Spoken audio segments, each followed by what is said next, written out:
If you're a small business owner looking to grow or expand your business, check out OnDeck Business Loans.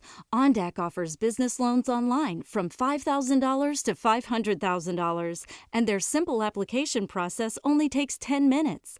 Unlike banks, they'll give you a decision quickly, and funding is as fast as one day. Get a free consultation with an OnDeck loan advisor. Visit ondeck.com/podcast. This podcast is part of the C-Suite Radio Network, turning the volume up on business.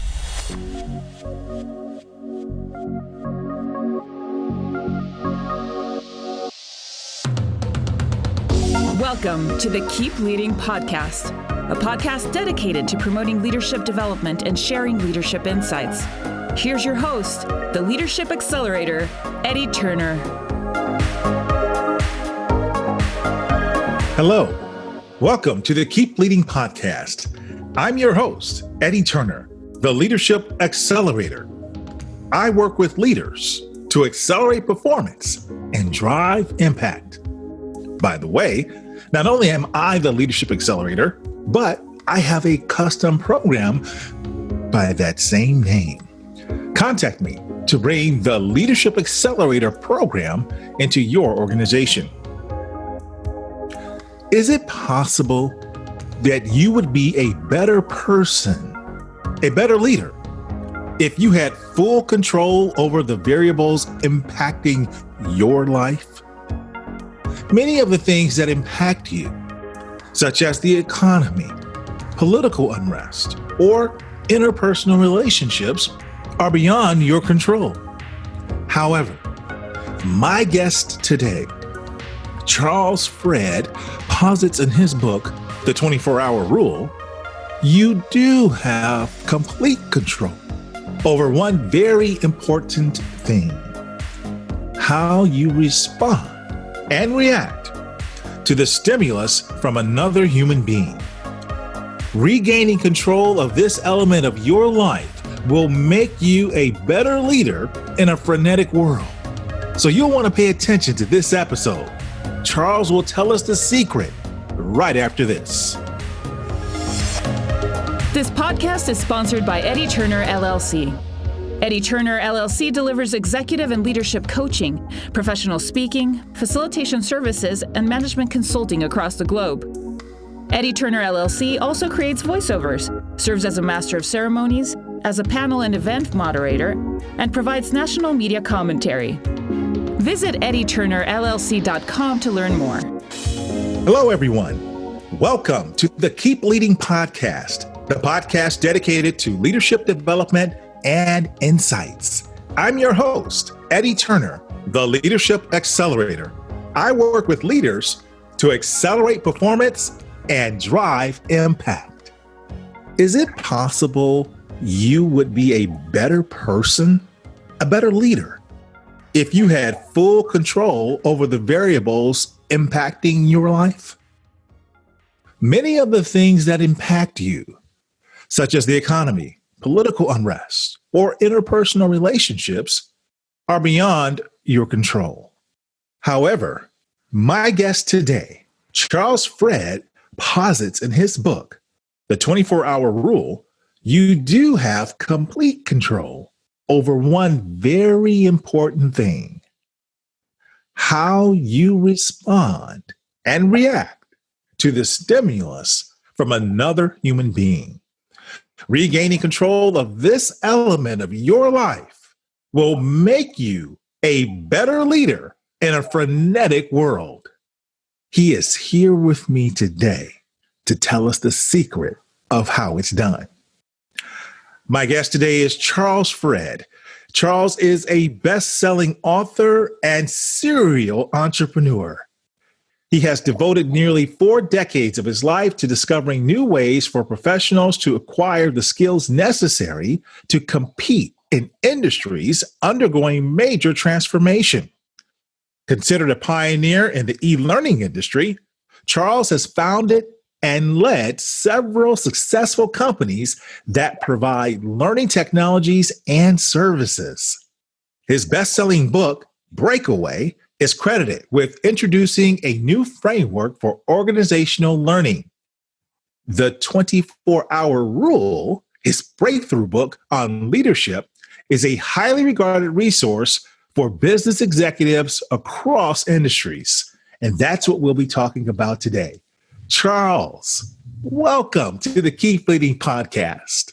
Thank you, Eddie. It's thrilled to be here with you, especially knowing that our paths have intersected a number of times over the last 3 years. So thanks for having me. I appreciate it. Yes. You are an executive who's run many organizations and you sit on many boards. And so because of your leadership experience, that was one of the reasons I wanted to have you on the show. And then I saw your book, The 24-Hour Rule, and you were kind enough to send me a copy of it. So I thought, wow, I have to talk to you. But yeah, you're right. You and I have known each other for a few years through our love of talent development and the Association for Talent Development Industry, which actually you and I both spoke in Taiwan.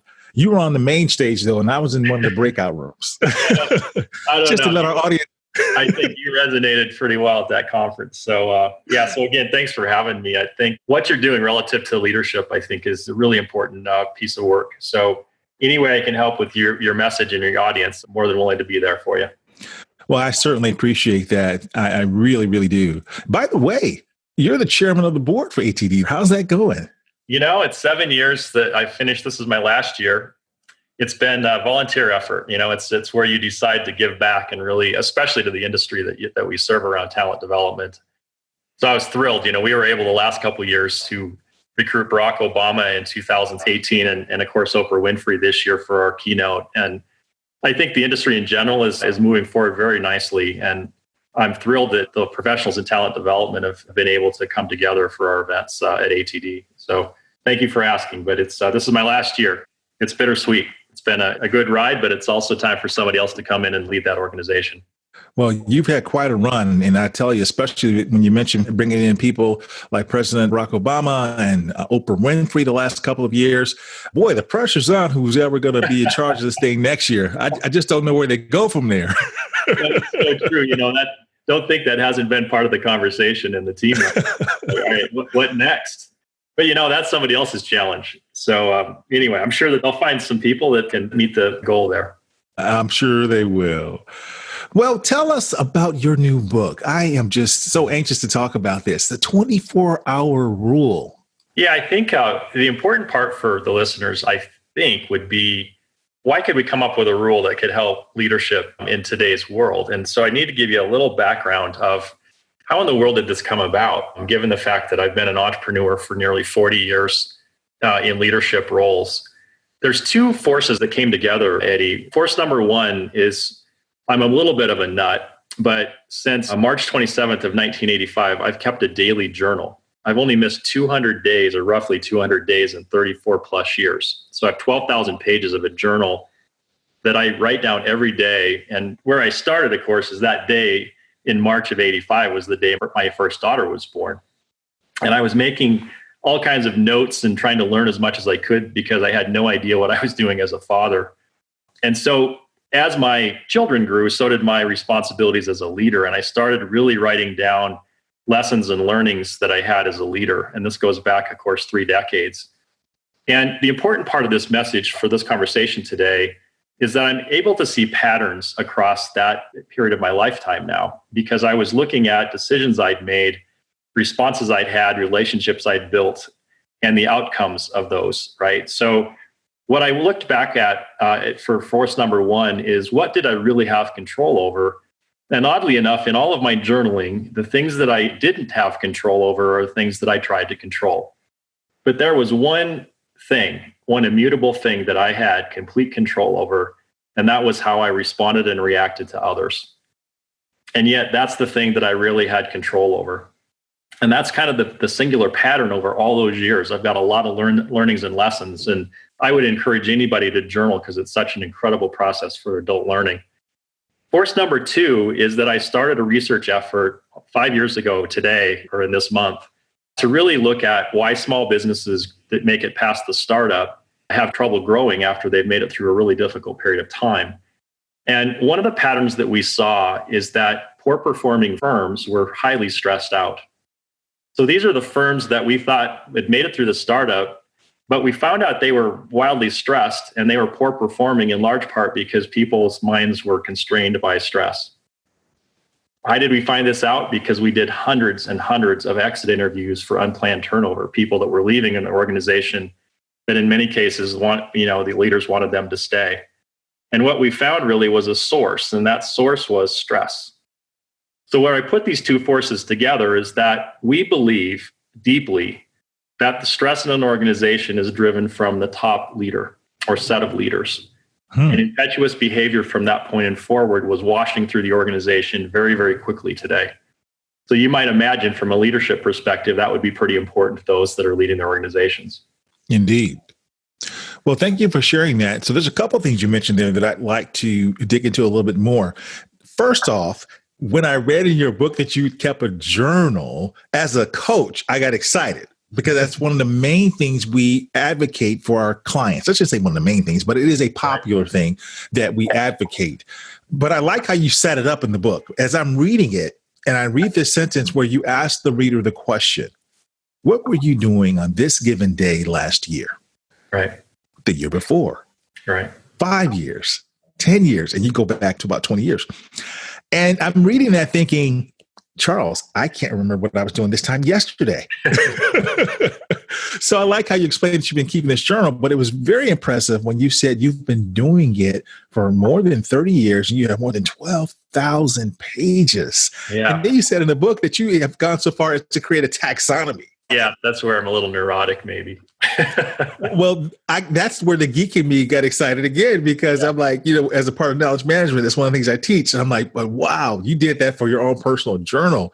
So yeah, I think it's a powerful tool. And then you are able to then tell people exactly what you were doing at given moments. Yes. Because of that. So tell me a little bit about the biggest impact, and you talk about this in the book, that this has made for you as a leader, this practice of keeping a journal. Yeah, it is the question. So first of all, my habit drives my wife nuts because I literally will sit and ask her what I was doing 5 years ago. And I pull out my journals, and the taxonomy is by year, month, and day, of course, and I can find that anyway. So, but from a leadership perspective, this is really, really important. And I want this because I think this could apply to a number of people that might be listening or the people you're working with. One of the things that we don't do a good job with as leaders, since we're moving so quickly, is what's the impact of the decisions we've made or the behavior we've had with the team on any given day. And following that through, we lack feedback systems in many ways to find out what worked and what didn't. So we try too many things, or we try too many approaches. Even when it gets into culture and style, you've got to go back and look at what's driving what behavior and performance. So what my journals helped me do is, and imagine doing this enough times, I literally have a muscle in my head and in my hand, except for the 1 year I decided to do my journals with my left hand, which is another topic. But what I could do on each morning that I journal is I really can construct within that journal what it is I did yesterday or the day before and what I'm following. And it could be a big decision, or it could be small ones. It could even be one interaction with the human that I'm working with. And I can follow that through. And the importance of journaling is that I know in many cases what I think today is not how it plays out tomorrow. And in fact, many times when I think I have it all figured out is actually the time when I'm furthest away from really what should be happening in the organization. But it's helped me tighten my course a bit, tighten my approach with certain people. So that's really the value of my journal, is that it's a lesson in real time, and I'm learning in real time, and I hope to get better. Now, please understand that I'm as flawed as anybody out there, and that's in my journal. All many things I've screwed up time and time again, by the way. It's amazing how us as humans just keep making some of the same mistakes. And the other part is I think the introspection that you have in a journal as a leader helps you be a better listener. So it's really helped my listening skills over the years. Very good. Thank you for sharing that. And that will be an inspiration, no doubt, to many people. And you've been very consistent. You said you've only missed, in the book, you said about 200 days out of 30 years. Yeah, it's like any habit. I've had so many days that there are times when I literally don't have 5 minutes, but I'll find time to get that journal done because I don't want to break the chain. And I've had some health issues, which caused a couple of those big delays. But sans that, I've been consistent. I just find a way to fit it in. And it's my priority in the mornings. No, that's impressive. No doubt about it. And is there a recommendation in terms of digital versus hardcover paper? That's a great question. I get that a lot now that, of course, people unfortunately know, or fortunately know that I do this. I've stuck to handwriting and paper because it helps me. It's my brain. I like to write things because I retain them longer and better. But I know people that are much more prolific online because you can use multiple devices and you can store and recall and do all those things. I would say I'm old school. I like paper. I have a Moleskine library. So I'm very strict in kind of that. And, I think it's more about what works with your habit set. So if you're better with devices and online, but you can get it done and you can store it and keep it, I think, that's good. I like my journal when I travel, especially because it's always with me. It's in my briefcase or whatever. Very nice. Now, the other thing that you mentioned is this research that you conducted and what it revealed in terms of the leadership, how it stems from the top and goes through the organization, and specifically the level of stress. Can you talk about that a little bit more and how that relates to your research in the book? Yeah. And, the book is a monograph. We wrote it so that people could digest it in 35 minutes or less, just to make sure we weren't incongruent with our message. Eddie, what we found is stress is infectious. It's as infectious, even more so than the common cold, because it's not constrained by being in contact with somebody. And the source of that stress in many cases is the leader, especially an impetuous one or somebody who doesn't have a lot of self-discipline. And the unfortunate part with many leaders is that, and by the way, in our research, 4,000 companies, we've been doing this work in conjunction with the Gallup organization and their structure and their expertise. But we didn't find a lot of malice. So people weren't purposely spreading stress, but they unknowingly spread it. So when you send an email or a text or something at 2 a.m. in the morning to an employee who picks it up, you get to go back to bed, or you probably didn't even consider as a leader what the influence was through the many, many people that now amplified through the organization. And if that's done on a consistent basis, what you have is organization-wide stress because it's spread from one person to another. It's known as the contagion effect. If you think for a second, when you see somebody yawn, you have this urge to yawn. It's the same thing that happens in the neurons in your brain with stress. And all of us know this intellectually. When you're in a meeting room at work and there's one person, especially if it's a person in a position of authority that's stressed, everybody else is too. Right. So all we're asking, and I'll get into the pause piece because I think that's the way we get our way out of this, but you have to be aware of it first. You have to be aware that you're spreading stress, and that stress is, in some cases for people throughout your organization, is debilitating. So that's what we uncovered in our research. It was not something we expected to find. Interesting. And that is true. And I like how you mentioned the fact that it is not intentional at times. In some cases, we have a person that is a bad leader and they simply are unaware of it. And in this case, what you're describing is it's a behavior. If they think it's good, I'm sending them an email. I'm not calling them at 2 a.m. But the unintended result is there's this pressure on the employee to work and to respond as soon as possible. Yes. We wrote in the book about the demigod persona. So it begs the question, why? Why do we do this? Why do we spread stress, even if it's unknowingly? And, our role models are billionaires, very successful ones. And the persona that we see in the media in particular are those billionaires that they're demigods. They're part human, part God. And they're running a marathon. They're reading 100 books a year. They don't sleep. They have multiple businesses. They do all these things. Well, that's their persona. In reality, of course, none of that's really true. But we try to copy it. And that's why many leaders in an organization that see that demigod persona as valuable, they try to copy it. And when you do that, you just force more stress into your organization. High performance doesn't mean frenetic pace. And that's the important part for all of this when we get to the pause solution here. But anyway, we got to start paying attention to what's really happening and what is the real persona that we should be following as leaders. And it's definitely not what we see and hear in the press. Absolutely.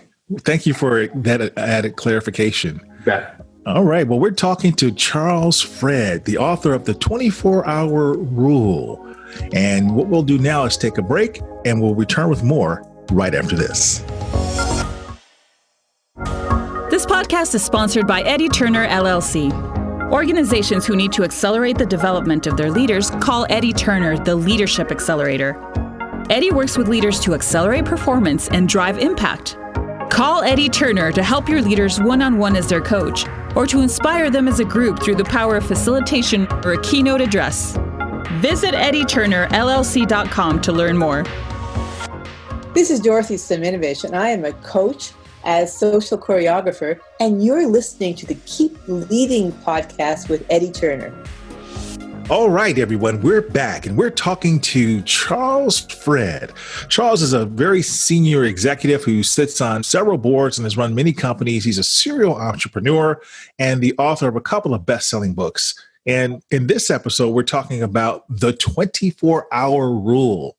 So, Charles, right before our break, you were telling us about why you wrote the book and some of the things that your research has uncovered. But you went on to say that the ability to pause is a leadership competency. And when I read that, I thought, wow, because anybody who knows me knows how I feel about pausing. Right. So tell me, first of all, what it means to pause as you're describing it in the 24-hour rule and why that is a leadership competency. Absolutely. Let me start, Eddie, with making certain that our audience knows what my mission is here. From the very beginning, my mission is for organizations, through their leaders in many cases, for them to be wildly successful, to move quickly, to hustle, to perform at really high levels. So what I'm going to talk about today is not slowing down. I'm not asking anybody to stop or slow down. A pause is not a delay, it's a discipline. It doesn't waste time. It actually gives us time to deliberate before we act. So that's really what the whole concept of pause is. And whether it takes 5 seconds or whether it takes 24 hours or 48 hours, if it provides mental clarity, that's how we define pause. So we were really specific in the work that we put, not only in the book, 24-hour rule, but also in our research, to not try to define it so tightly that people couldn't figure it out. So when you feel that need to be impulsive, to react quickly, if you can pause for a few seconds and just get mental clarity, I can guarantee you'll be a better leader. And that's ultimately what we are trying to determine with the concept of pause. It's all around the self-discipline side of this. And if I return to a little bit of what I discovered with my journal after all these years of learning, at least about myself and clearly about some others, I go back to that thing that we have complete control over. So I can't, as a leader, can't control the economy in many cases. There's things I can't control that happen every single day in my organization, but I have complete control over how I respond and react to others. So the way to have that control, to regain that control, we believe as leaders, is to discipline a pause. So let me give you some examples of where this works today, where you can see it in kind of real time. Example number one is if you're in healthcare or not, or you've been a patient, we've built pause into the surgery process across the United States. It's been in place now through the Joint Commission, which is a practice that looks at the safety in hospital systems. And surgical teams pause before anything happens to the patient. And each person in the surgical room has to go through and recite what type of surgery they're having, what their role is relative to the surgery before they start. So we've saved countless lives by pausing there. The next place we've seen incredible success is in the safety around commercial flight. Those of you that fly on commercial airlines, in the United States today, Eddie, 87,000 flights take off and land each day. We've had a perfect track record for 10 full years in the United States, in large part because the pilots go through a very disciplined checklist prior to takeoff. Even though computers run the aircraft, the pilots go through this process disciplined every single time. So we know it's possible to pause. And what I want to talk about real quickly with you, Eddie, is that even though pilots and surgeons have lives in their own hands, I believe truly that leaders have the potential to do more damage, more harm long-term if they don't understand their behavior relative to the stress of people in their organization. So wait a minute, let me ask you right there, Charles, are you saying that a leader has potentially the ability to do more harm than a surgeon or a pilot? I do, especially if you have an organization where you influence hundreds or thousands of people. Wow, now that's a provocative statement for sure. I think there's a latent effect to that. But if you think about people that go home from work that are highly stressed out or have driven anxiety into their lives, and that happens on a consistent pattern, day over day, week over week, month over month, what's the influence to those people's lives? We might not see death like we would see with a crash of an airplane or a surgery gone bad, but we see it over time, and we see the anxiety and stress in people's lives. And I think it's time for us to really understand that, Eddie, as leaders, that we take a leadership role, and it's not just about the operation of the business and the outcome financially. We have to look at the outcome of the lives for those people that we lead. And what if we took it that serious and we could put a discipline in place to at least be more thoughtful and more planful before we set things in motion that cause people's lives to be stressed out and full of high anxiety. So yes, I realize that it's a big assertion. It's a big leap on my part. And part of it is I'm trying to get people's attention. But I think there's some truth to it too. Well, you've got my attention and I love it. So that's a really good analogy. I like how you isolated something that many of us can relate to, and no doubt have heard the horror stories about how often in surgeries there was the wrong limb operated on or the wrong person. Yes. So yes, this may seemingly be an inconvenience to pause, slow down, and check before surgery how it's literally saved countless lives. And then the same thing is true when it comes to aircraft. Yes, we've got the computers, but yeah, there's nothing like that human being stopping, pausing, and then recalibrating to make sure everything is the way it should be. I think the leadership role is wildly more difficult than a pilot or a surgeon. I write about that in the 24-hour role. Just think about we don't have a cockpit to sit in and remind us to pause. We don't have a surgery center to sit and remind us to pause with the rules written on the wall. We're out and about with our people every day with an environment with many, many more variables. So I think this is harder. I think it's more difficult than we might think, but that's what this effort's all about. It's a movement to get leaders in this frenetic world we live in to just take a few seconds before they act. Yes, and how different would things be? How many decisions would be made differently? How many regrets could we avoid if, in fact, we did this? Exactly. So if this is the case, is there a reason it is so difficult for people to build a discipline around the pause? Yeah, I think we talk about that in the book as well. I think it's unfortunate, but technology is not going to turn back. We're not going to slow things down relative to this constant, incessant reminders from our devices that we've got to do something. So who's driving whom here? I think our devices drive us to respond quickly. It's funny. I don't know if you were at my keynote at the ATD. There's 8,500 people in the audience. I'm talking about this and my Apple Watch is buzzing on my wrist. And I'm thinking, how ironic. I'm up here, talking about pause, and I was tempted to look, of all things, but I think it's unavoidable, right? You feel it tapping you and you feel like you have to respond. I have to look away. Yes. So you've got to find a way. You have to develop a pause process that is a self-discipline within that environment you work. You can't change that environment. You got to change the way you respond to it. So I do a number of things, which we can talk about maybe toward the end of your podcast here, but there are mechanisms you can put in place to help you pause as a leader, especially when your triggers are there. And we've identified some really interesting triggers for leaders now that we've been doing this work for a couple of years. Please share.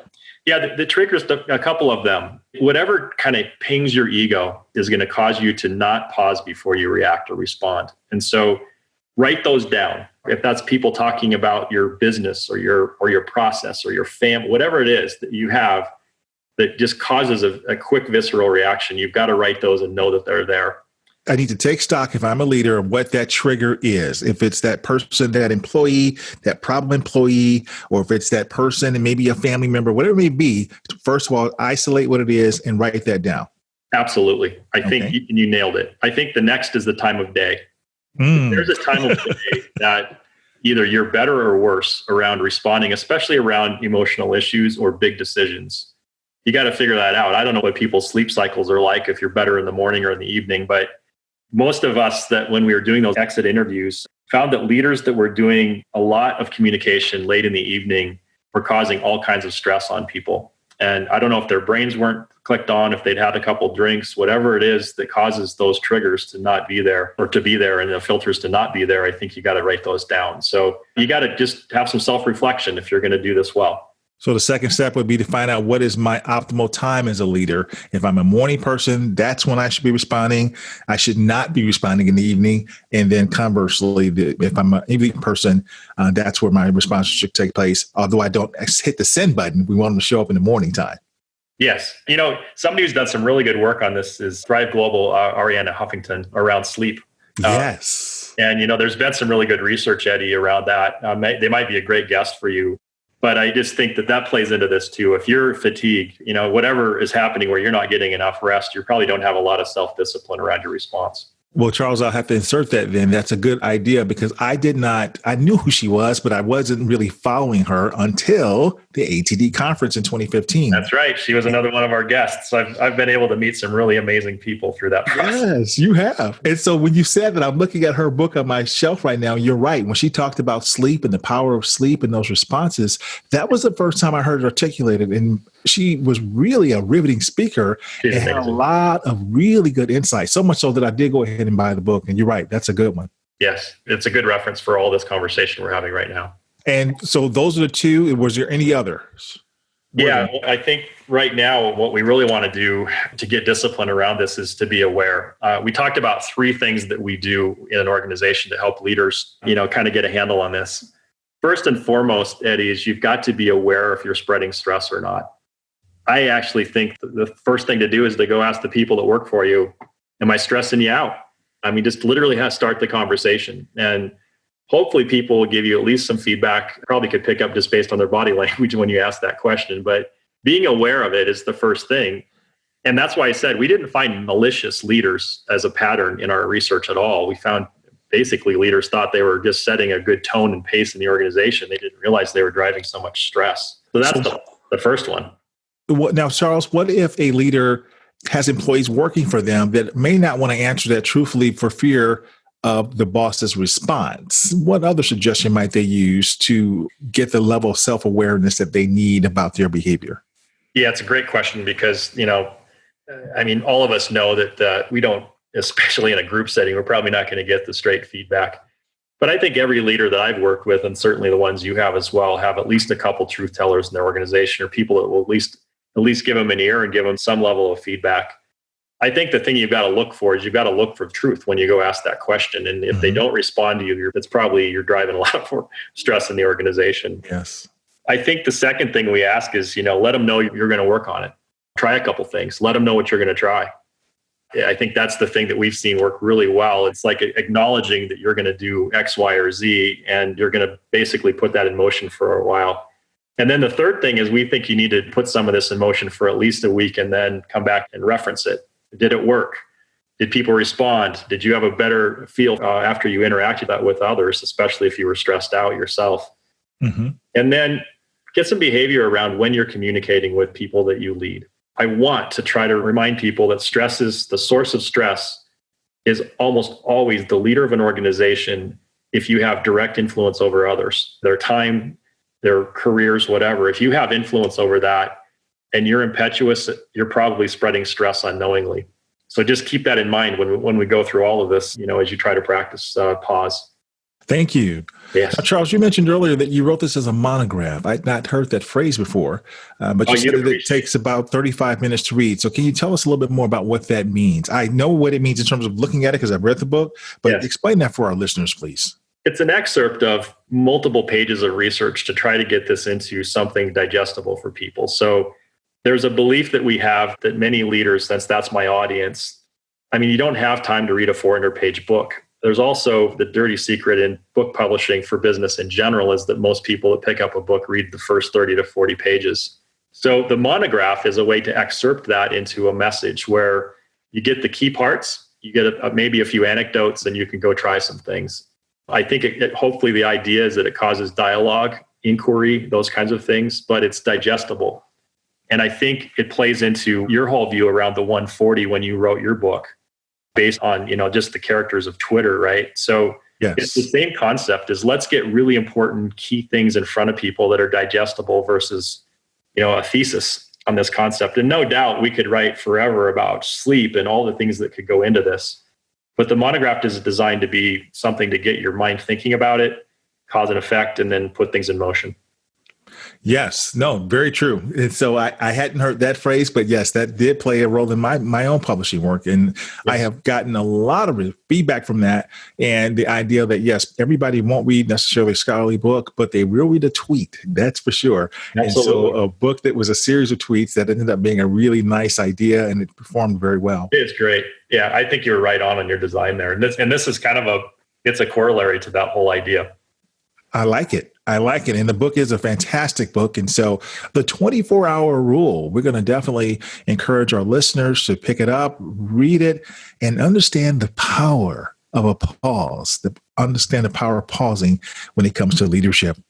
So, Charles, as a summary of what I'm hearing us discuss in this episode, it's that the adopting of the discipline of pausing, especially by people in positions of authority, can fundamentally change a course of action, strengthen relationships, reduce stress, and even save lives. Is there anything you'd add to that? Yes. And my final thoughts for listeners are, remember that pause is not a delay, it's a discipline. It's not a waste of your time. It gives you the time to deliberate before you act. And that, whether it takes 5 seconds, 24 hours, 48 hours, whatever time it takes, as long as it provides mental clarity before you act, it's working. And I encourage everybody to give it a try for at least a week. So is that the next step a listener should take who's hearing us talk right now? I think so. I think I'd love for people to get a copy of the book. We have a website, 24-hourrule.com. We've had some pretty good dialogue on that site, just on people sharing what's working and what isn't. Love to hear from them, by the way, and I'd love to share that with you and some of the teaching and work that you're doing, Eddie. So it's great to hear from people just in their how hard this is. This isn't easy. It sounds easy to just pause, but it's not easy in this world that we live in, this frenetic world we live in. Well, thank you for sharing that. So you said that for listeners to learn more about you and follow your work, they can visit 24-hourrule.com. Is that correct? That's correct. And the book, of course, is on Amazon, and hopefully you can pick it up. We wrote it so it's affordable and easy to digest. So hopefully we start a bit of a movement around the idea of pause. I like it. Well, we will put that in the show notes. And of course, on the keepleadingpodcast.com's website, the book will be listed. So Charles, it's been such a pleasure to catch up with you and talk to you. Thank you for being a guest on the Keep Leading podcast.